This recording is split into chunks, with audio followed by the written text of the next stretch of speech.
પોલીસે બાતમીના આધારે ગણનાપાત્ર દારૂનો કેસ શોધી કાઢ્યો છે। દારૂની હેરાફેરી કરતા પોલીસે 2 વ્યક્તિને પકડી પાડવામાં આવ્યા છે અને તેમના કબજામાં રહેલ ભારતીય બનાવટની વિદેશી દારૂની નાની બોટલો અને બિયરના ટીન જપ્ત કર્યા છે। પોલીસે કુલ ₹4.45 લાખનો મુદ્દામાલ કબજે કર્યો છે।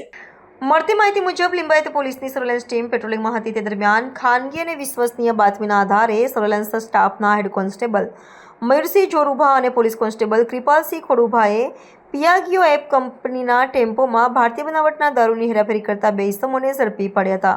ભારતીય બનાવટની વિવિધ બ્રાન્ડની વિદેશી દારૂની 1296 નાની બોટલો અને બિયરના ટીન જેની કુલ કિંમત ₹2.89 લાખ થાય છે। સાથે દારૂની હેરાફેરી કરવા માટે ઇસ્તેમાલ કરવામાં આવેલા વાદળી રંગનું પિયાગો આપે કંપનીનું ટેમ્પો જેની અંદાજિત કિંમત ₹1.50 લાખ છે તેમજ એક મોબાઈલ ફોન અને રોકડ મળી કુલ ₹4,44,000નો મુદ્દામાલ કબજે કર્યો હતો।